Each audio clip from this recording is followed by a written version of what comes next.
Fala galera, tudo bem com vocês? Estamos aqui em mais um episódio do podcast do Landim. Eu trouxe um cara aqui hoje que eu atesto que é um cara fantástico, um cara com uma vasta experiência no mundo automobilístico, no mundo ali de gestão de empresas gigantes e que hoje é um franqueado da Minasloc e eu quero mostrar para você e perguntar para ele também por que ele decidiu tá fazendo essa migração da CLT para a área de empreendedorismo e eu tô com esse cara fantástico que hoje dizer que é meu amigo Silas. Muito obrigado por estar participando aqui com a gente, comigo hoje aqui no podcast do Landim. Faz muito tempo que a gente está tentando essa agenda. Sim, verdade. Você que começou a empreender aí com a gente desde do final do ano passado, a gente já se conhece há alguns anos, né? De negócios e empresas, mas hoje você está aí como franqueado da Minasloc e eu queria que você contasse um pouquinho hoje, se apresentasse e contasse um pouquinho da sua história aí para o nosso público.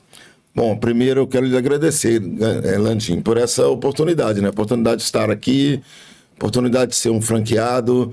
Foi um negócio de Deus para mim. Amém. Porque, contando um pouco da minha história, eu tenho 55 anos, desses 55 eu estou há 34 anos na indústria automobilística e comecei lá embaixo ainda como um técnico e nos meus últimos 17 anos eu fui responsável por operações industriais em 3 grandes multinacionais. Uma multinacional que é francesa, ítalo-francesa, depois uma outra multinacional que é ítalo-japonesa e na minha última passagem agora numa multinacional alemã.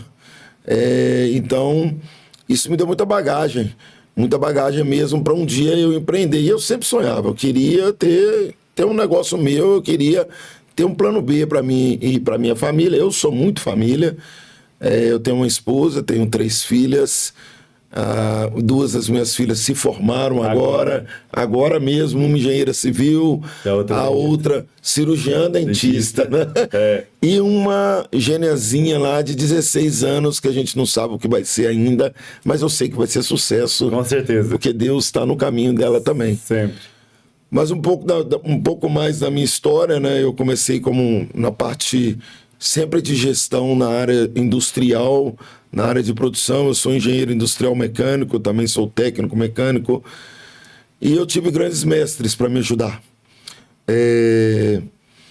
Nesses últimos 17 anos, realmente, como a gente chama de head de operações ou plant manager, eu fui membro de comitê diretivo. Isso me ajudou a entender conta econômica da empresa, entender direção que você deve tomar, avaliar riscos, e isso é muito interessante. E nessa última agora, que foi um ano, que eu entrei mais ainda na parte de ser realmente o administrador da empresa, visando o lucro da empresa. Sim. Né? Então, eu tenho orgulho de falar que eu peguei a empresa com 13% de EBITDA, que é o lucro ali antes do imposto de renda. Sim. E agora eu saí por uma questão bem pessoal, a gente chegou a 21%. Quando eu falo a gente, é porque eu gosto muito de trabalhar em time. Sim. E aí tudo se casou, né? Lembra que eu fui tomar uma cerveja quando eu estava fazendo transição de uma empresa para outra e eu lhe encontrei. E estava eu e o meu atual sócio, que é o Leandro Almeida, e depois veio o Rafael Almeida também, que nós somos 3 lá na empresa. E aí você começou a falar, me lembro bem, você começou a falar, você estava com um fornecedor, se eu não me engano. Rafael da Menegote. Meu xará. Né? E eu comecei, você falando ali, eu tomando minha cerveja, olhando, observando, pensei, isso aqui é uma oportunidade. E eu vou te falar uma coisa que eu nunca te falei. Quando eu trabalhava em uma dessas multinacionais, eu passava sempre em frente uma empresa também de locação, que fica ali na Edmeia. Sim. Equilog, se eu não me engano. Isso. Você me desculpe falar o nome do nosso concorrente. Não.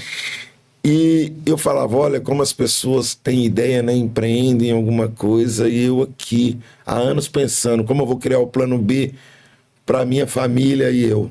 Como? Eu falei, olha que legal, o cara criou um negócio. Nem sei se o cara é grande, se o cara já tem... O cara é grande, são uma boa empresa. Já tem outro tipo de negócio, então tudo bem. Isso ficava na minha cabeça, passava ali na Avenida das Américas, via aquele tanto de negócios, business, falava um dia, eu vou ter o meu, mas eu não sei o que é. E naquele dia veio uma luzinha. Que legal. E Deus falou assim, aqui ó, é aqui o seu lugar. É isso aí. E vamos seguindo, né? Vamos seguindo. Mas antes de continuar, eu queria te dar uma caneca aqui, muito especial do podcast do Landim de presente para você levar e sempre tá lembrando. Muito obrigado, muito Tá legal. bom? Eu vou até pedir para colocar água nela para mim. Por favor, vamos com pedir essa pro voz pessoal. rouca que eu estou aqui. Silas, você trabalhou muitos anos na indústria automotiva. Quais são as principais experiências que você teve nesse setor durante todos esses anos? Porque você conviveu com gente do mundo inteiro, com franceses, alemães, italianos, japoneses, a cultura japonesa, que a gente se conheceu através da cultura japonesa, né, numa empresa que você trabalhava. O que trouxe isso, que agregou aí para você ao longo dos anos? Afinal de contas, você começou com 21 anos na indústria automotiva, né? Então você já está há 29 anos aí nesse setor aí, né? Na verdade, eu estou há 34 anos já, eu estou com 55 anos. 34, né? 29, não, 34, fazendo conta errada aqui. Então, essa multicultura, ela é muito interessante para a formação de um profissional, de um gestor e até de um executivo, né?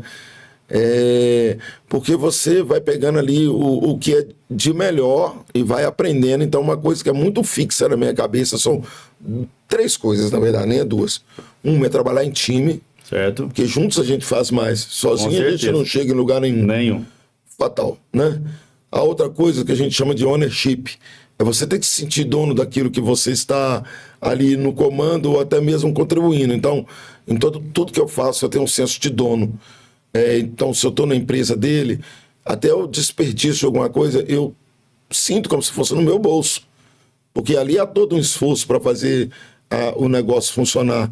E a gente tem que lembrar que uma empresa, quando ela tem 100 colaboradores, estou falando de uma empresa pequena, você tem que pensar que ela tem 400, porque ali tem mais 3 pessoas no mínimo na família que depende daquele trabalho, né? Sim. Então aí você tem o trabalho em time, você tem o ownership, e outra coisa é assim, uma frase que é meio clichê, que é o cliente que manda, é verdade. A gente tem que ter obsessão pelo cliente, porque a gente presta um serviço para ele. Hoje, na Minas Lock, a gente não aluga betoneira para ele. A gente presta um serviço de dar a ele a facilidade dele não ter um equipamento, porque ele vai ter que investir capital que vai ficar parado depois da obra dele parar, mas ele faz a locação com a gente, ele usa a quantidade que ele precisa, coloca no orçamento dele, e ali ele consegue ter um controle legal da obra dele e do financeiro dele. Então, esses 3 pontos é muito importante. Obsessão pelo cliente. Legal. Isso é importante. Quando você tem obsessão pelo cliente, você contamina o seu time também a trabalhar visando o cliente. Então, são essas coisas que eu trouxe de toda essa bagagem. É engraçado, né? Porque você trouxe isso e é uma das nossas filosofias que a gente sempre fala. Preço não é tudo, atendimento, entender o que o cliente precisa e atender ele da melhor forma possível. Mas já entrando nesse assunto, já que você começou a falar, como que teve, você comentou um pouquinho do começo da nossa história ali, que a gente se encontrou um dia por acaso e fomos tomar uma cerveja junto com outras pessoas e a gente acabou comentando sobre esse projeto da Minas Lock, que estava bem no início, né? Tinha uma franquia ou 2 franquias ainda em andamento, 1 ano e meio atrás, 1 ano e 4 meses, 3, 4 meses atrás, e aí o processo foi andando. Aonde que você deu?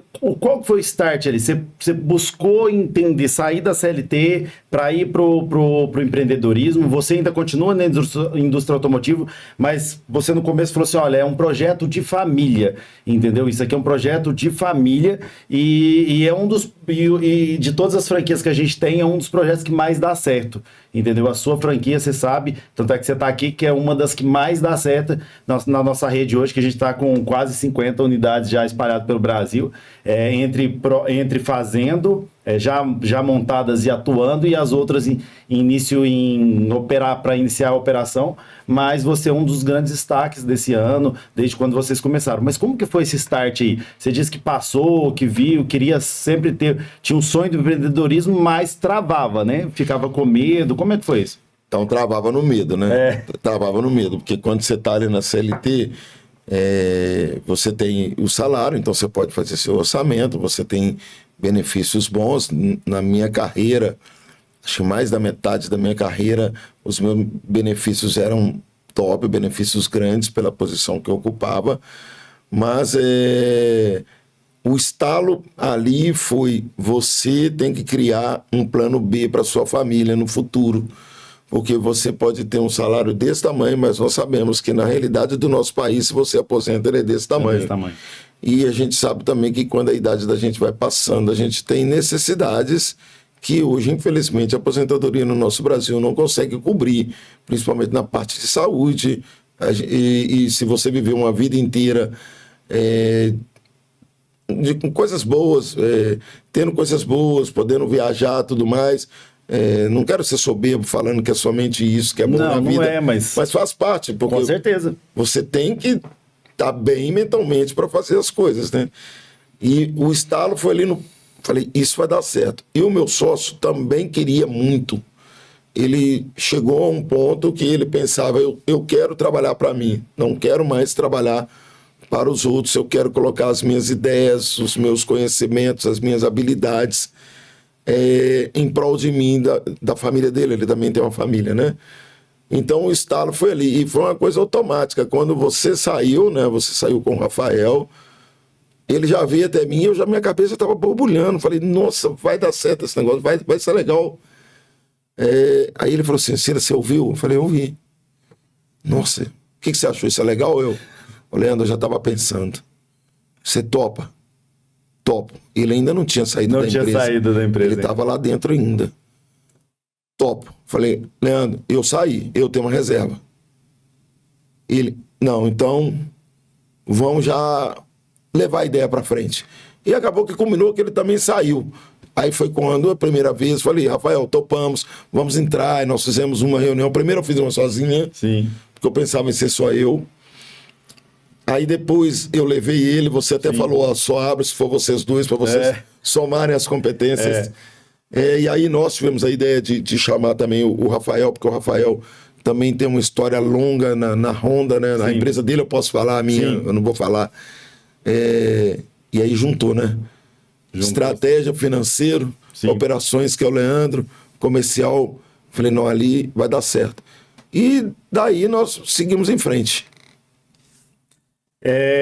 E qual que é a principal diferença que vocês veem? Assim, você ainda continua hoje na CLT, mas qual a principal diferença que você vê entre ser CLT e ser empreendedor hoje, Ciros? Porque assim, eu tenho uma frase que todo mundo conhece clássica, né? 2 anos de deserto e uma vida de oásis. A Minas Lock tem 2 anos ali que você vai sair de um patamar e ir para outro, 10 vezes maior em equipamento, em patrimônio, de acordo com a metodologia que eu criei. Mas vocês ainda estão nesse processo de deserto, né? Que eu sempre falo 2 anos. Vocês inauguraram, vocês abriram dia 6 de janeiro. 6 de janeiro. Mas inauguramos, fizemos uma festa de inauguração dia 1º de fevereiro. E de lá para cá, vocês têm tido crescimento mês após mês.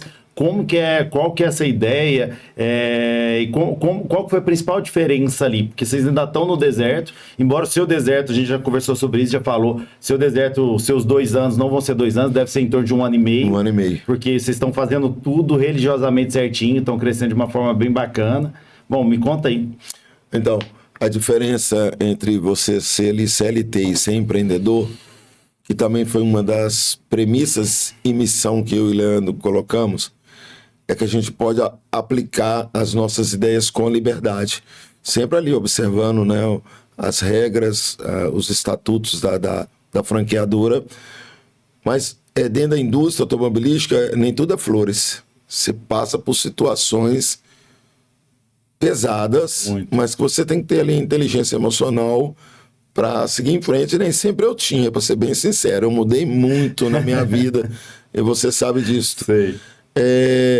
Você colocar a sua ideia, você criar um ambiente ideal para as pessoas gostarem de trabalhar ali verdadeiramente, não ser só uma frase na parede. Sim.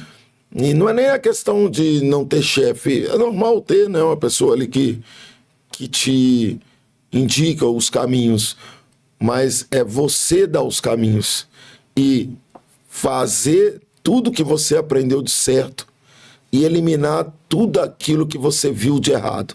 Essa, para mim, é a maior diferença. Trabalhar ali dentro da Minas Lock, quando eu estou lá, eu não estou o tempo todo, eu tenho um prazer que eu não consigo descrever. Eu sinto a minha vida muito diferente. Porque ali, eu estou no comando de mim. E eu trabalho bastante para que a gente seja muito respeitoso com as pessoas e para encantar os nossos colaboradores lá, para eles falarem: eu quero estar com esse time, eu quero crescer com esse time. Um dia eu sou vendedora, no outro dia eu serei coordenadora, porque nós somos audaciosos. Eu falei no meu discurso, a gente tem a primeira, eu falei lá no discurso, naquele entusiasmo que queria ter 10, hoje eu já calibrei para 3, mas quem sabe, né? Deus está no comando de quanto vai ser. Mas a gente quer que já as tem pessoas... uma reservada, né? Já tem uma reservada. Barreiro, porque eu não vendi para ninguém. Já todo mundo me procurou, Barreiro em Belo Horizonte, mas é de vocês. Na hora que tiver se sentindo confortável, porque a gente tem que fazer da forma correta também. Não adianta só abrir para falar que tem mais uma, né? Exatamente. E já tô com outras ideias aí para ser mais que Barreiro, mas isso a gente vai conversar depois. Com certeza. Mas conta aí pra mim, como é que foi esse processo lá no início da Minasloc? Conta pro pessoal, assim, ó, vocês abriram, tá bom, montaram, aí tivemos todo aquele processo, buscamos localização, eu fui com vocês, negociamos, começamos as obras. Fizemos as obras, fez toda a adaptação. Como é que foi esse processo ali? Porque foi 2, 3 meses ali de um processo de obra até iniciar. Como é que foi isso tudo? Então, foi um processo de dúvidas e confiança ao mesmo tempo, né? A gente começou as obras em novembro e começamos em novembro, final de dezembro já tinha quase acabado as obras. Eu falamos, vamos inaugurar no dia 6 de janeiro, ainda faltando algumas coisinhas, né? Então, havia muita confiança. É lógico, como bom mineiro, um pezinho tá sempre atrás. Falando, e aí, vai dar. Então, foi tudo novo para nós, mas o legal foi o suporte, né? Desde o começo, a franqueadora deu muito suporte aí na pessoa do Jonas, que é um entusiasta, né? Da Juliana, da parte de administração, que colou ali com a Emília, que eu vou falar dela ainda. O Ildefonso na parte de treinamento e achar o local. Lembra que a gente ia primeiro para Brumadinho, aí o Leandro, fomos lá. A região é promissora, mas a gente achou um pouco longe para a gente estar atacando. E acabou a gente indo para Ibirité mesmo, né? Já tinha alguma ligação com Ibirité? Zero ligação. Zero, eu sempre ouvia falar de Ibirité e nunca tinha ido lá. Nunca tinha ido, né? E hoje eu acho uma cidade muito bacana. Muito bacana a cidade. Muito bacana. E se Deus quiser, tem uns condomínios ali perto ali, que aí se morar ali é bom que eu nem de carro vou para a loja, né? Mas aí a gente trouxe a Emília, que é a nossa coordenadora, né? Também cunhada, bem familiar, né? Bem familiar. Emília é advogada de formação, né? Então... eu encostei nela ali, é uma pessoa muito inteligente, muito equilibrada e muito agradável, as pessoas gostam dela. Muito. Então tá dentro daquele perfil que a gente queria, ter uma empresa leve no relacionamento. E aí a gente foi aprendendo. E quando teve a primeira locação, a Emília chorou igual menino, né? Porque acho que ela tinha mais medo. Na primeira locação, no primeiro mês, na primeira meta. E aí a gente viu, olha... fica encantado, assim, que ela liga chorando e agradece. Gente, eu consegui, porque eu acho que é isso, né? Eu acho que é isso que a gente tem provocado, de fazer as pessoas acreditarem nelas mesmas depois de um tempo, né? Porque eu acho que, até pegando aqui a deixa e falando uma coisa que eu vi muito, sabe, Silas? Que eu vejo muito, as pessoas ao longo do processo, e o seu processo de automobilística é muito pesado, porque eu convivi muito tempo dentro do automobilístico, como representante comercial, é muito pesado, muito desgastante, não tem hora, é qualquer horário do dia ou da madrugada. E você passa a parar de acreditar em você, né? Você começa a virar um robozinho, né? Vira. E aí todo mundo para de acreditar. E eu sempre falei, desde o começo, a Minasloc é algo de Deus, não é meu. Eu sou só um agente, que se eu morrer hoje, se Deus quiser, esse processo vai seguir com todos vocês. Mas é um projeto de Deus, então, para transformar vidas. E isso é muito real para mim, isso, entendeu? Então, quando eu vejo a Emília, eu sempre dou o exemplo da Emília, que é a sócia do Silas, uma das sócias que trabalha com o Silas, que é a cunhada do Silas. Ela tem um amor, uma paixão, algo ali muito grande, né? De se emocionar mesmo, de falar assim, eu dou conta, eu dei conta e isso é contagiante pra gente. E assim, até indo um pouquinho na história da Emília, né? Por que a gente é tão unido, né? A Emília, ela foi morar com a gente porque os pais precisaram ir pro Ceará cuidar dos avós dela. Sim. Então ela foi morar com a gente com 10 anos de idade. Caramba. Então eu e a Carol, a minha esposa, a gente foi parte muito ativa da educação da Emília, não que os pais dela abandonaram também, mas ela ficou com a gente, né? Então a Emília, ela se formou em Direito dentro da minha casa. E eu tenho ela como uma filha. Sim. E aí é outra coisa que ajuda muito, ela tem muita gratidão. Aí tá lá o Leandro, que a gente tem uma caminhada junto bem interessante, de conflitos, acertos, e tudo funcionando, mas a gente sempre tem um conflito aqui, tudo bem, Não, mas é para prol do negócio. Isso é normal.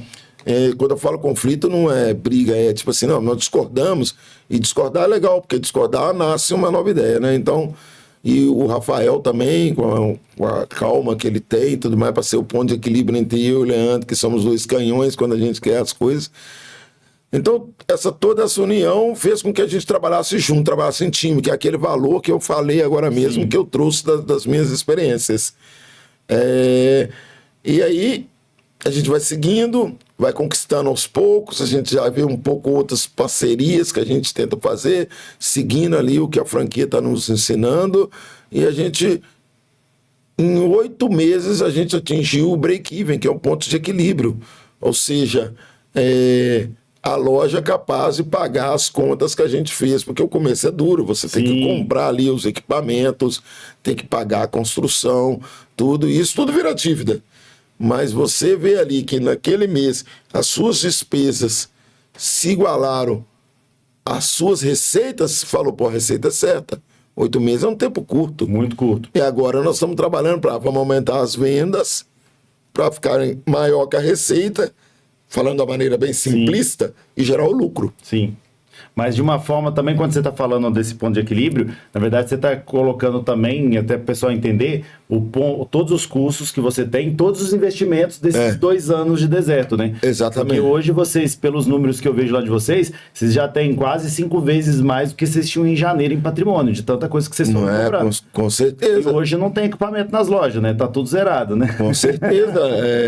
E a gente comprando mais. E a gente tem consciência que a gente tem que comprar mais. Agora a gente está fazendo com o pé no chão, mas não estamos deixando de olhar isso, porque para a loja dar lucro, vamos voltar um pouco naquela parte de ser a solução para o cliente, tem que ter equipamento lá dentro. Exatamente. O cliente não pode chegar no nosso balcão e não ter equipamento e ir no concorrente. Não, a gente tem que ter um bom tratamento ali para ele, encantar ele ali na chegada na loja, e isso aí as meninas que estão lá com a gente sabem fazer bem, né? As nossas vendedoras, junto com a Emília, mas eu tenho que ter o equipamento, então eu não posso perder o foco em completar todo aí o meu ativo, todos os meus maquinários que a gente precisa ter. E outro ponto é comprar certo, né? No começo você faz aquele enxoval, né? Sim, o inicial. Exatamente, mas depois você vai vendo o que a região consome. E aí você começa a mirar o que a sua região, a sua micro-região ali consome. Você pode ter um pouco diferente do que a região consome, para você não ficar só na micro-região, mas aí a sua compra fica mais assertiva. Mas essa foi a grande sacada. Essa é a diferença da metodologia, de comprar um pouco de cada e depois ir comprando o que cada região precisa. Porque senão você bota um tanto de coisa, o seu custo fica muito alto para montar uma loja, e aí você fica com os itens parados. E a ideia é estar com tudo na rua. Igual hoje mesmo, você está com cerca de 90% da sua loja alugada e vocês estão que comprar, sublocar, arrumar mais equipamento para atender, né? A gente tem que sublocar. O tempo inteiro. A gente está sublocando, inclusive, com você. Sim, porque claro. A parte de betoneiras não para. Então, depois que nós entramos, eu já comprei 3 cargas de caminhão de betoneiras, 2,5 caminhões de betoneira. E elas chegam, aí você vê tudo novinho lá, é bonito você ver novo, mas não é bonito você ver parado dentro da loja, né? Então... Tem que botar na roupa, exatamente, né? Então, eu me lembro da penúltima carga, que foram, se eu não me engano, 24 betoneiras. E eu entrava na loja, via que tanto de betoneira, falei, putz, aí ia lá, Miriam. Merda. Exato, não, é merda. Comprei muito. Aí ia lá na Miriam, que é a nossa vendedora lá, a nossa primeira vendedora. Miriam, ó, tem que alugar. Aí o Leandro também, todas as pessoas da loja, elas são ligadas que tem que alugar. Até lá o Maicon, que é um ajudante lá do Leandro, né? Ajudante de tudo mesmo, menino muito bom. Ele vai, e aí, Miriam, vai alugar? E a Miriam, vou alugar. Miriam é muito ativa, né? Vou alugar e acaba tudo. Aí eu tenho, Landim, por favor, Me arruma mais. manda a betoneira aí. Agora eu não vou comprar daqui um mês, então coloca aqui, porque não pode faltar para o cliente. Não pode faltar. Então isso é importante, você mirar bem as compras. Esse é um dos grandes segredos. Ser assertivo. Essa foi uma grande sacada, até pela experiência que eu passei ao longo dos anos ali sozinho, sem ninguém ali, fui tendo que achar uma forma. Eu não tinha dinheiro, então tinha que achar uma forma. Você falou a gente tá falando um pouquinho de metodologia, de break-even, mas um dos pontos fortes que eu trouxe, eu queria que você pode até criticar, e o que tiver de errado tem que criticar, porque hoje aqui muitas pessoas vão assistir esse podcast, eu espero que muitos assistam, mas pode falar os pontos positivos e negativos da nossa organização. A gente vai tentando acertar e melhorando sempre o processo, sempre com os erros que acontecem, a gente busca melhorar para não ter ele mais. Mas como foi a questão de organização? Desde a implantação da franquia, desde depois de já inaugurado, a sua loja é uma das lojas modelo que a gente tem hoje aqui, era super organizada. Até esse dia a gente fez uma reunião, até eu falei com o pessoal, falei assim, a loja do Silas eu posso comer no chão, entendeu? Sentado no chão de tão organizada que eles deixam lá. Então eu queria que você falasse um pouquinho sobre essa organização. Essa organização, Silas, esse projeto de organização das lojas, de fazer elas literalmente desenhadas, para que cada equipamento tenha seu local, tudo certinho, com faixa de pedestre, com vaga para cada equipamento, eu tirei das empresas que a gente trabalhou. Entendeu? Que é tudo muito bem organizado, com a linha ali, principalmente as japonesas, né? Então, eu queria que você me contasse um pouquinho o que a gente fez de errado, o que a gente fez de certo e o que você me fala aí. Então, eu tenho um mantra para mim que é o seguinte, né? Não tem um errado, tem um aprendizado, né? Eu não enxergo assim que teve coisas erradas, teve caminhos que a gente foi fazendo o alinhamento, né? Me lembro no começo que a gente tinha que comprar as primeiras peças, né? O vulgo enxoval, e eu achava que a gente ia comprar dividido. Sim, desde o início. Para a gente ir tendo receita para ir pagando, mas ali, de repente, eu me deparei com um enxoval muito grande para comprar, assim, para investir de uma vez. E a gente até tinha capacidade de investir, mas a nossa loja, ela demandou muito recurso, porque era um galpão realmente bem acabadinho e que virou modelo, né? Sim. E eu acho que isso foi um ponto que a gente teve uma pequena falha. Sim.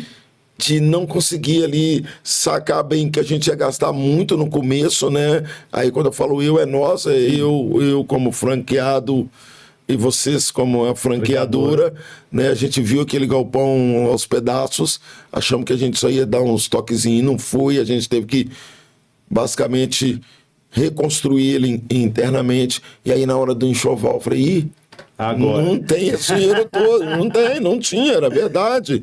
E não poderia comprometer a verba da nossa família, né?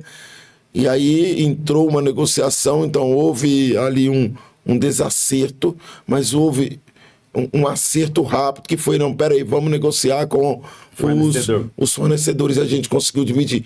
Então isso foi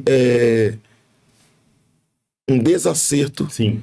Que nos deu bagagem, primeiro para acertar ali, negociar, e para os nossos empreendimentos futuros. Sim. Os nossos empreendimentos futuros a gente já tem, que a gente não vai construir um galpão igual a gente construiu. A gente vai pegar um galpão melhor, mesmo que a gente pague um pouco mais de aluguel, porque ainda vale a pena. Sim. Então a gente vai pegar algo mais pronto. Então o que eu digo, né? A dificuldade te ensina a melhorar. Isso. Então esse é um ponto que é claro e que tem que ser falado até para o futuro, né? Não, com certeza. E quanto foi a organização disso tudo, de deixar tudo organizado, igual eu falei, como que você achou disso tudo, dessa organização que a gente criou? Então, no meu caso e do Leandro, foi até bem fácil, que a indústria que a gente trabalhou junto é uma excelência em organização. Sim. E eu sou muito grato pelo que eu aprendi nela. Sim. E pelo meu mentor lá, que é o italiano, que eu tenho muito respeito por ele, né? Não vou falar o nome, porque talvez não sei se ele vai gostar que fale. Sim. E a gente já tinha todas essas coisas de ter tudo no lugar, tudo demarcado, aqui o equipamento A, aqui o equipamento B, a oficina tem que ser organizada, porque se um cliente entrar lá dentro e ver aquela oficina toda bagunçada, olha no chão, peça jogada, ele vai falar, isso aqui não é bom.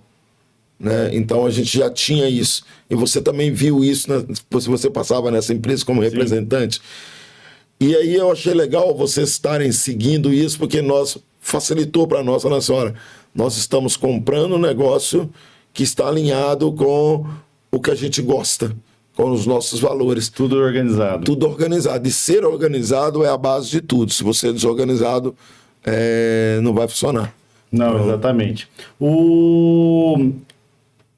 Quando você entrou, você não era da área de construção, você não tem nada a ver com construção civil, nem o Leandro, nem o Rafael, nem nada. Tirando meu pai, né? Tirando seu pai. Que foi mestre de obra durante 38 anos. Sério? Né? Tudo? 38 anos. Meu pai foi mestre de obra da Alcino Vieira Convap, a empresa aqui, hoje ela não tem mais. Sim. Meu pai começou da base, lá no meio do mato, fazendo base para ponte, sozinho, porque ele começou a conquistar.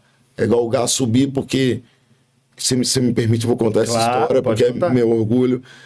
Ele era peão de obra mesmo, a palavra é forte, mas era. E eles iam fazer um viaduto, e você, quando vai fazer um viaduto, você tem que fazer lá a demarcação da base, né, para fazer sapatos e tudo mais. E tava eles no trecho, os engenheiros não estavam lá, ele já tinha visto o engenheiro fazer. Ele falou, vamos fazer, chamou a equipe lá, o time dele lá, ele não era nem chefe nem nada. E fizeram. E quando chegou o engenheiro, e na época a costura era pequena, e um dos donos foi, que era o Paulo Vieira, ele perguntou quem que fez. Meu pai conta pra gente, fui eu. Como é que você fez? Eu vi ele fazer. Caramba. E eu fiz. E meu pai tinha a 4ª série de grupo, e a gente chamava de grupo antigamente, né? E nem escrevia bem. E aí ele viu o talento no meu pai, chamou ele para começar ali, liderar a equipe e tudo mais, e meu pai chegou a ser mestre de obra, que hoje mestre de obra são posições de engenheiro civil, e meu pai com 4ª série, então era um engenheiro civil. Eu tenho uma grande experiência de ver engenharia civil pelo meu pai, e também o vô da minha esposa, Ana Carolina, que se tornaram amigos, olha para você ver como as histórias cruzam, né? Ele também era mestre de obra também, então é uma família bem voltada para essa parte. E hoje eu tenho uma filha engenheira civil, então a gente é bem voltado para essa parte. É lógico que a gente está loucando para essas pessoas, né? Sim. Mas é uma experiência que no final tudo vai linkando, né? Mas vocês vieram todos. Uma das grandes perguntas para mim, que quando as pessoas vêm me procurar uma franquia, eu não entendo nada de obra. Gente, eu não entendo nada de obra também. Se eu fizer uma casa, vai cair. Entendeu? Mas isso aqui é um negócio, é um empreendedorismo. Então, de empreendedorismo, a gente entende. Entendeu? Então, hoje tem você que não é da área, que é não entende nada de obra também. Não entende nada de obra. A gente tem outros empresários que vieram, temos dentistas, temos hoje uma farmacêutica que tá montando no Espírito Santo, temos outras pessoas de outras áreas, gente que não tem, às vezes, nem informação, mas que está ali e está todo mundo com sucesso. Foi difícil para vocês não estar na área e aprendeu rápido? Como que foi essa questão de treinamento? Conta aí pro pessoal o que a gente tem feito aí de treinamento, de tudo, e como que foi isso? Se foi fácil ou difícil? Porque para você, beleza, vamos lá, você já era malandro, você já vem da indústria, o Leandro também, e a Emília? A Emília hoje é o xodó nosso, mas me fala, como é que foi a Emília no começo? Não, era muito medo. Muito medo. Não sei se vou dar conta. É quase que um comércio, né? Só que vem de solução, né? Emília, ela tem formação em direito e trabalhava na área de recursos humanos, nada a ver com administração financeira, então eu tinha muito medo. E quando eu comecei a apresentar para ela as planilhas, né? Eu criei uma DRE lá para a gente... Sim. Ver a saúde financeira da empresa, tudo mais, para ela era assustador. Mas a questão de empreender é você querer encarar o desafio. E ela quis encarar também. Então ela foi aprendendo. Hoje, basicamente, em matéria lá da DRE, ela anda sozinha. Sozinha. De vez em quando eu olho e falo, olha, isso aqui não tá legal. Ela não arrisca muito, porque ela pensa sempre na saúde financeira. Eu já sou mais do risco. Né? Eu vejo, ó, não tá legal, mas eu tenho que comprar. Para mim, ou para nós, né? Para nós crescermos, nós temos que investir. Nem que para isso aperte aqui. E é assim, eu vi isso a minha vida inteira na indústria. Quando a gente olha por fora de uma indústria grande, a gente sempre pensa assim, não, esses caras são ricos. Nada. Todos vivem financiado, todos trabalham com dinheiro, vai lá, faz um empréstimo, porque existe a dívida ruim e a dívida boa. A dívida boa é o investimento. Sim. Então, para a Emília foi assustador, mas agora já não é mais. Sim. E hoje, agora falando do meu sócio Leandro, como ele está na operação lá direto, ele fala algumas coisas assim, uma que ele falou essa semana comigo, ele nem sabe que eu penso isso. Ele falou comigo, não, porque nós vamos abrir 3 lojas, isso aí já está certo. Aí eu falo, putz, o Leandro comprou ideia, cara. Ele está sem o medo, né? Porque eu pensava sempre assim, não, o indomável sem medo sou eu. Não, não é. Todos estão focados no mesmo objetivo. Só para explicar para vocês, essa questão do investimento, a gente é igual uma Localiza, né, Silas? A diferença é que a Localiza aluga carro e a gente aluga betoneira. Então a gente tem um tempo de deserto, que é um tempo de reinvestimento, onde a própria loja ela vai gerando recurso para compra de equipamento. Por isso que você sai de um patrimônio X, em cerca de 200 mil ali no início, de inicial, de enxoval, e se for uma cidade maior, você já chega em 2 milhões de equipamento durante ali um ano de compra. Então, assim, você vai comprar 1.800.000 financiados. E esse financiamento, mês após mês, ele vai pagando, porque a gente vai comprando de acordo. Acabou o betoneiro, vou comprar o betoneiro. Acabou o andame, vou comprar o andame. Então, o próprio equipamento vai gerando receita para pagar ele mesmo. Por isso que são 2 anos de deserto. Porque aí, nesse espaço de tempo, você compra um equipamento, começou a prestação aqui, ela vai acabar aqui. Então, ela vai fazendo uma montanha e ela vai acabando. Só que a sua receita vai se mantendo, vai crescendo. Então, o ponto de equilíbrio ali, de encontro das duas e de deslocamento é com 1 ano e meio. A sua vai ser menor. Mas geralmente é 1 ano e meio que eles se encontram. Então, ou seja, os seus custos de investimento vão descer e os seus custos de faturamento de receita ou vão se manter ou vão continuar crescendo. E é esse ponto, assim, só para explicar para vocês que é um pouco da nossa metodologia.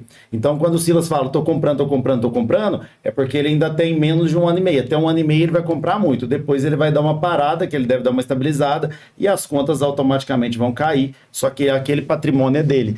E um patrimônio de andaime, de escora, de betoneira, que dura 30 anos, ele não tem depreciação. Exatamente. Os preços vão subindo e aquele equipamento usado continua subindo também. Entendeu? Então isso é muito bacana. Mas é bom você ter falado isso, porque, igual eu falei, muita gente tem medo, me procuram, e mas eu tenho medo, eu sou de outra área, não entendo nada. Eu falei, não tem problema não entender. A gente está ali dando suporte o tempo inteiro, acompanhando o que está acontecendo o tempo inteiro com cada... Eu olho todas as lojas todos os dias, meus sócios olham, o pessoal que trabalha, nossa equipe olha todo dia. Mas vamos seguindo lá. Me fala uma coisa, quais são as perspectivas suas, na sua visão hoje, porque aí você já está mais integrado, antes estava muito no automotivo, mas hoje você está entendendo um pouco de construção civil. Como que está a sua perspectiva de construção civil? Para esse ano, para o ano que vem? Olha, construção civil não para, né? Com crise ou sem crise, ela pode descer um pouquinho e depois subir, mas ela não para. E a gente não está falando só de construção civil de grande porte, né? Porque grande porte ela tem que ter com investimento que o país tem que crescer, né? Mas eu estou falando ali da construção de uma casa, uma construção de um condomínio, uma reforma. Quando você tem um bem, você tem que cuidar dele, porque senão ele vai depreciar e vai estragar e você vai perder o bem. Então a minha perspectiva é muito boa. Esse é um negócio que é certo que ele não para, não tem como. As pessoas precisam morar em algum lugar, as pessoas têm que investir em algum negócio. E tudo que você vai investir e tudo que você precisa na sua vida, você precisa ter estrutura. Você precisa de um lugar para morar, você precisa de um lugar agradável, precisa de estar cuidando dele. Você está pensando, vou abrir um negócio. Então você tem que construir um galpão, você tem que construir uma loja, construir um comércio. Tá nascendo um bairro novo, a população está crescendo, obviamente, então vai nascer um loteamento, no loteamento vai nascer construções. Então, assim, o ramo de construção, ele é um ramo que eu não vejo que ele vai parar de crescer. Para o ramo de construção parar de crescer, o país tem que literalmente quebrar, que não é o nosso caso. Né? Eu também vejo uma perspectiva muito boa, porque, igual eu sempre falo, qualquer governo A ou B, ele sempre usa a estratégia da construção civil. Quem mora numa casa hoje, se você muda para uma casa melhor, você quer reformar ela ou quer construir uma casa melhor? Quem vai para sua casa antiga vai reformar, porque ele estava, às vezes, numa pior e vai para uma melhor, e assim vai gradativamente. E aí a gente vai crescendo. E todo mundo, como diz o Brasil, ainda tem muito essa cultura, né? Quem casa, quem casa. Exatamente. E os pais da gente, os nossos avós, nossos pais, eu acho que falavam com você, meu filho, investe em uma casa, tenha sua casa própria. E aí até hoje a gente tem muito essa cultura ali enraizada que faz com que a construção seja tão pulsante assim da forma que é, né? Verdade. Uma das estratégias que a gente usa, né, Silas, que você já falou aqui, é se ajudar, né? Na verdade, nós somos um grupo de locadoras. Hoje aqui na região metropolitana nós temos mais de 20 unidades, onde todo mundo se ajuda, né? Conta para o pessoal como que é isso, qual a importância de ser uma empresa de empreendedorismo, mas ao mesmo uma empresa de locação, mas ao mesmo tempo ser um cooperativismo, né? Então ninguém solta a mão de ninguém o tempo inteiro. Tem um franqueado aqui, ajuda outro franqueado, uma loja própria ajuda uma loja própria ou franqueado, e por aí vai. Como que é isso? Vocês ajudam muito e também são ajudados. Como é que é isso? Isso é importante, porque a gente fala que a gente tem que encantar o cliente, né? Então não pode faltar o equipamento para o cliente. Então, não tem um equipamento na minha loja, eu procuro um colega que tem, a gente tem parceria aí, tem 4 locadoras que a gente trabalha muito bem com elas, rapidamente o equipamento ou chega no cliente através deles, ou a gente vai lá, busca o equipamento e leva. Então a gente pode prometer para o cliente que a gente tem, mesmo não tendo dentro da nossa loja, porque a gente sabe que um dos nossos parceiros da Minas Lock tem. Então a gente faz muito isso. Outra parceria que é legal também, comprei ali uma quantidade X de geradores, que aconteceu, não comigo, aconteceu com outra loja. Sim.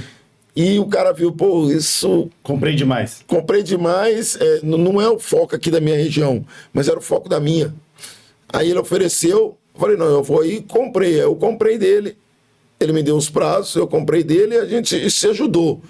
Uma outra coisa que a gente faz muito, mas muito mesmo na nossa loja, porque um dos nossos sócios, o Leandro, ele é especialista em manutenção, né? E até falando daquelas, quando a gente se conheceu, você falou, olha, a gente tem um equipamento aí, a gente, que não está funcionando mais, mas você pode usar as peças dele e ter o outro para funcionar bem, mas nós temos uma maneira diferente de pensar, até pela indústria que a gente veio. Os nossos equipamentos, eles têm que estar sempre bem. Então, por exemplo, a parte de manutenção do nosso equipamento é excelência. E a gente se ajuda nisso. O Leandro já ajudou outras lojas. A gente cria no equipamento, a gente recebe o equipamento como gerador, mas a gente vê que o botão de liga e desliga dele não é legal. A gente já trocou. A gente foi lá e falou, não, vamos trocar porque isso aqui é legal e vai funcionar bem. Então, a conservação do equipamento para nós, da Minas Lock em Ibirité, ela é muito importante. A gente não coloca no cliente uma betoneira suja. Não colocamos. A gente lava todos os nossos equipamentos que entram, a gente dá uma geral neles, vê se ele está legal. Para o cliente estar lá na obra, o cliente também tem prazo. Alguns até com multa. Me lembro que quando eu trabalhava nas empresas, a gente ia fazer uma expansão, se atrasasse, vinha multa. Então, os nossos equipamentos, eles saem com garantia de funcionamento. E se não está funcionando, e a gente não tem ele na loja, vem a parceria. Vem a outra Minas Lock, que é lá de Belo Horizonte, do Glória, de Igarapé, onde quer que seja, rapidamente a gente coloca o equipamento lá para funcionar. E resolve o problema do cliente. E resolve o problema do cliente. A gente está vendendo solução. Exatamente. Essa parceria é muito legal. É esse ponto que você falou. A gente busca atendimento, solução. Nosso foco final é ganhar dinheiro, mas o dinheiro vem por consequência. Quando a gente atende bem o cliente, sabe o que ele quer e faz da melhor forma possível, ele volta, traz mais gente, e é por isso que a gente está hoje, graças a Deus. Hoje nós somos, você sabe, né? Hoje nós somos a rede com o maior número de lojas dentro do estado de Minas Gerais, principalmente focada aqui na região metropolitana, que a gente está com várias cidades tomadas aqui ao redor, e a ideia é a gente se tornar mesmo, eu sempre falo isso, vou dar um exemplo, a ideia é a gente se tornar Araújo da locação. Quero que as pessoas saiam para ir para Araújo, o supermercado BH que está abrindo para tudo quanto é lado, e a Minas Lock para tudo quanto é lado também, né? Exato. Exatamente. E falando um pouquinho mais sobre essa questão da construção civil, também temos, a gente falou muito em obra de casa, em obra de apartamento, a pessoa quer uma nova moradia. Mas existe muito mais, um nicho muito maior, porque tem um nicho de reforma, tem um nicho de conservação, Copasa, e outras. Aí vocês atendem isso, como que faz? Hoje vocês atendem grandes redes também, igual eu dei um exemplo do supermercado BH, vocês atendem o supermercado BH. Entendeu? Sim. Mesmo sendo atleticano, vocês atendem nós, os cruzeirenses, no supermercado BH. Porque a gente sabe o que é bom na vida. Mas atendemos sim. A gente atende o consórcio da Copasa, né? Sim. Eles estão fazendo a construção de um túnel, então a gente já está com eles em todo esse percurso desde janeiro. A gente atende também a parte de conservação de estrada, então... geralmente as concessionárias de estrada, elas precisam fazer conservação, tirar ali o mato e tudo mais, então a gente aluga equipamentos para as empresas terceiras que vão prestar esses serviços, como por exemplo roçadeiras, então isso ajuda muito.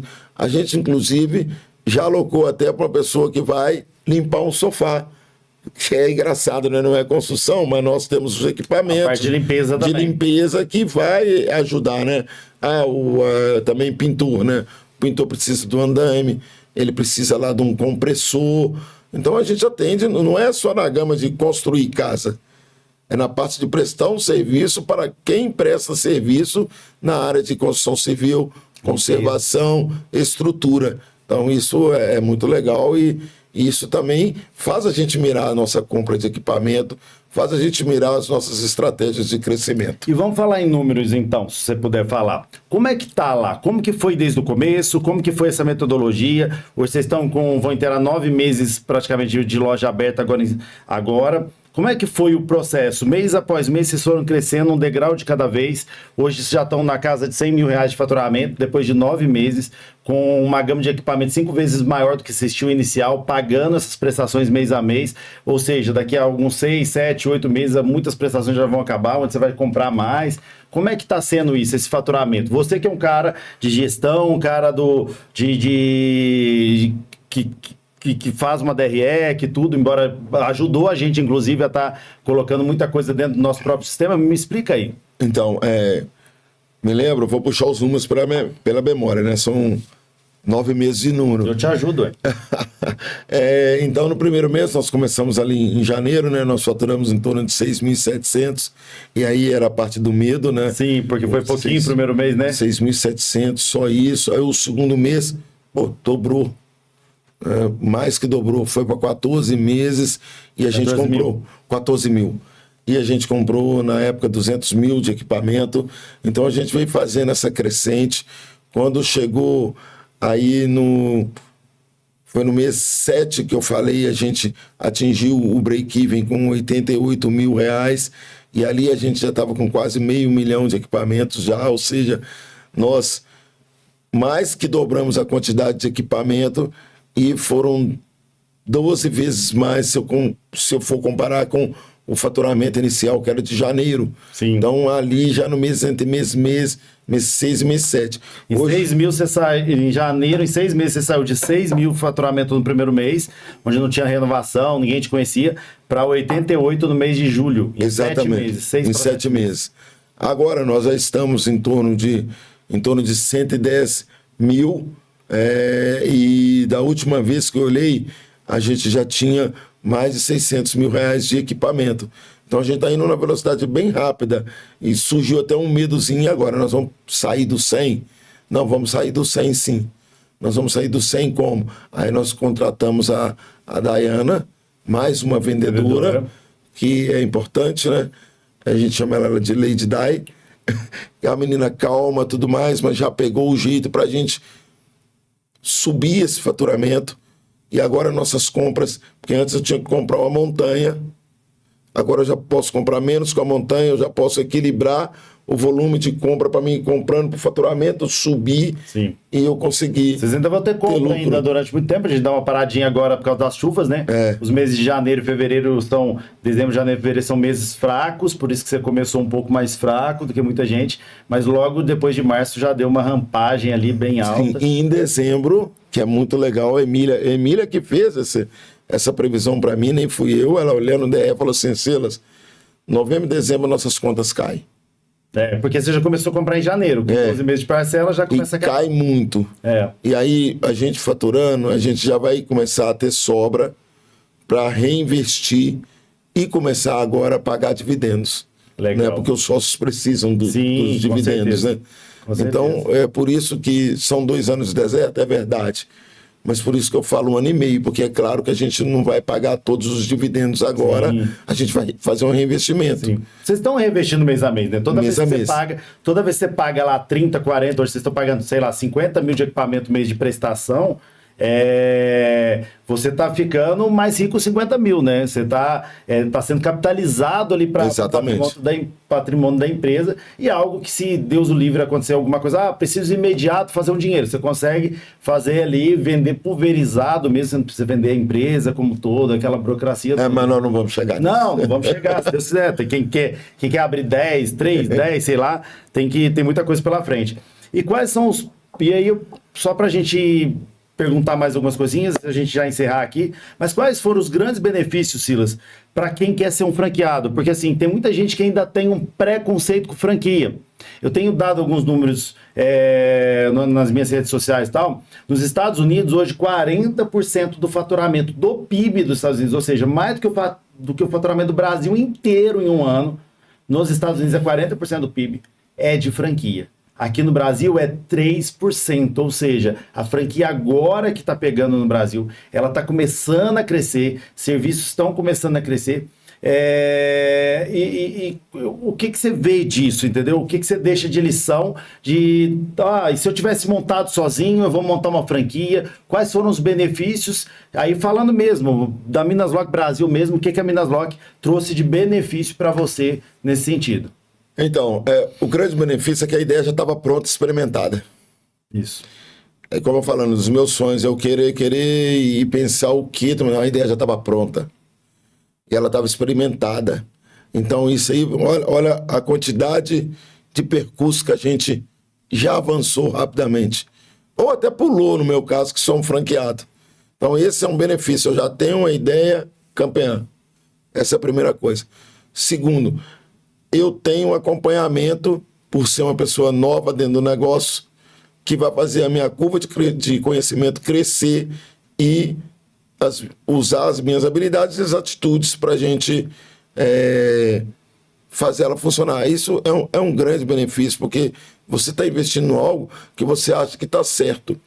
O que fica de lição é que você tem que seguir a metodologia. Isso é importante. Você pode até, nesse bolo, colocar lá uma cereja, algo do seu conhecimento que vai acelerar. Mas você já tem, pronto. Isso é um benefício, né? Você quer ter um negócio, você não sabe o que é, e vem algo que já está ali pronto, experimentado, que você pode seguir, que você tem a segurança, que você não vai abrir um negócio para depois quebrar. Porque o que você ouve muito?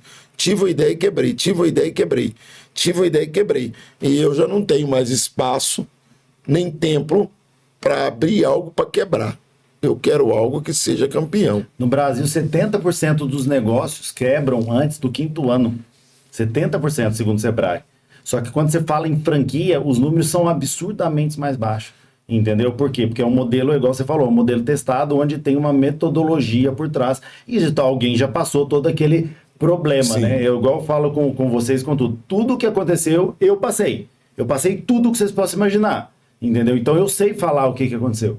Entendeu? Então é isso. Então acho que é um ponto nesse ponto. Um outro fator que eu queria que você contasse pro pessoal um dos grandes trunfos que a gente tem no mercado de locação é o crédito.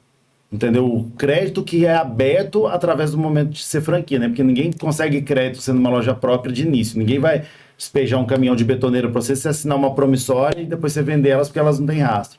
Não, isso é bem legal, porque assim, como o nome já está consolidado, os bancos já conhecem a capacidade de honrar os seus compromissos, isso nos ajudou, porque a gente compra crédito, a gente não vai conseguir comprar dividido, porque a gente tem que dividir para o faturamento pagar.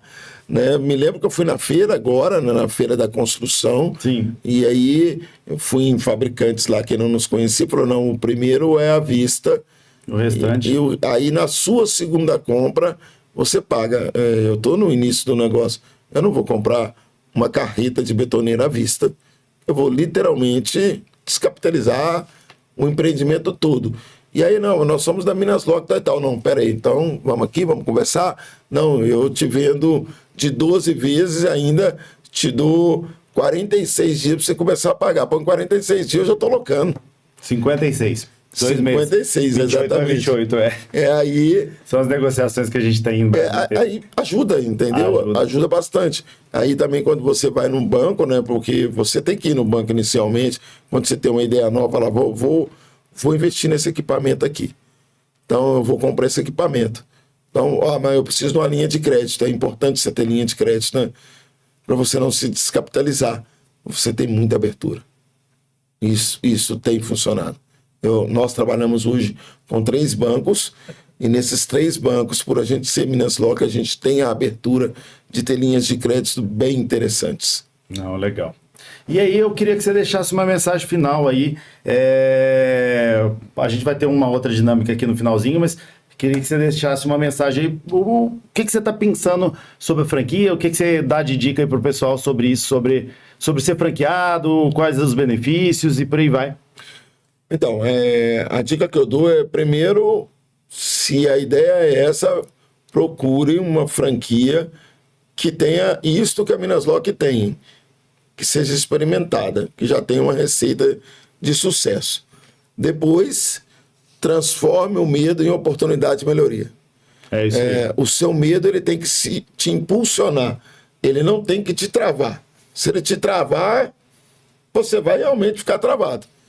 Né? Você tem que buscar. Então, esse receio inicial fala assim, não, peraí, Deus está abrindo um caminho. E o caminho é experimentado. Então eu vou. Você tem que entender Mata o seu medo. Exatamente. Mata o seu medo. Mata o seu medo. Entender os sinais, né, Ciro? Exatamente. E que Deus está no controle. Bom, eu já vou caminhar aqui para o final, mas a gente tem uma dinâmica aqui no final de todo o podcast que a gente chama de Na Lata com Landim. Eu vou te fazer uma pergunta e você vai responder a primeira coisa que vier na cabeça. Não se preocupe, é só eu te perguntar, você me responde. São umas 200 perguntinhas só, é bem rapidinho. 200 tá bom, achei que eram umas 500. Fala, galera, tudo bem? Olha só, eu tô aqui, entrevistando hoje o Silas, que hoje ele é um franqueado da Minas Lock, mas ele é um cara com uma vasta experiência, principalmente na rede automobilística, com 34 anos. E ele resolveu fazer uma migração da CLT pro empreendedorismo. E ele veio com a gente, e ele é um dos franqueados de maior sucesso hoje na rede Minas Lock. Então ele veio contar aqui quais foram os acertos, quais foram os erros e o que a gente está melhorando nesse processo para você que um dia se interessa também em ter uma franquia da Minas Lock e ter uma vida extraordinária como a gente tem buscado. E agora nós vamos para o nosso quadro, o Na Lata com Landim com o Silas. Silas, vamos lá. O Na Lata com Landim, você vai perguntar para mim, você vai responder para mim com a primeira palavra que vier na cabeça. Combinado? Então vamos lá. Na Lata com Landim com o Silas. Quando eu trabalho na indústria, eu era... Quando eu trabalhava na indústria, eu era... Podado. Agora, como empresário, eu sou... Mente aberta. Franquia é bom por quê? Porque te dá um plano B. O suporte da Minas Lock Brasil é... Muito bom. A construção civil é... Uma oportunidade. E quem tem meta tem... Tem visão. A diferença entre abrir um negócio sozinho ou ser um franqueado é... Segurança. Ser franqueado da Minas Lock é sinônimo de... Sucesso. Eu amo Ibirité por quê? Ah, porque mesmo em minhas lotes está lá. É isso aí. Cruzeiro ou América? Galo. Ah, sacanagem, gente, ó. Sabia que ele ia responder isso. Você aqui é atleticano fanático, fanático. Sem dúvida. De ir pra jogo, pra tudo. Mas a gente gosta sempre de trazer eles aqui pra gente irritar, né? Porque o Cruzeirão tá lá na frente. Ô, E dó. o Galinho tá quase na segunda. É o sonho, ó. Isso. Ó, vou deixar um recado pro seu sócio, Leandro. O Fantasminha, ó, tá chegando, Leandro, tá chegando. Agora deixa eu falar com o Leandro aqui também. Cruzeiro, voo de galinha. É, será? Sobe e desce rápido.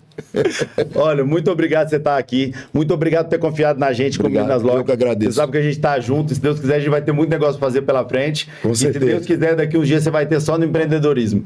Esse é um dos meus nortes, do meu foco. Sempre tenho falado com você. E é a minha meta. É, eu sei disso e a gente vai chegar lá. Obrigado mais uma vez. Obrigado. Valeu Tudo mesmo de de bom. coração. E obrigado a você que está assistindo aí. Hoje eu falei com o Silas, nosso franqueado aqui de Ibirité, que já está preparando aí mais unidades e em breve a gente vai ter mais inauguração para ir. Ele contou quais são os acertos, quais são os erros, quais foram os medos. E para você que quer ser um franqueado da Minas Lock, entra em contato com a gente gente vai ter o maior prazer em explicar os 2 anos de deserto, uma vida de oásis, toda a metodologia que foi criada, como que você vai multiplicar seu patrimônio em 2 anos por 10 e ter uma vida extraordinária, que é o que a gente tem buscado todo dia, não é verdade?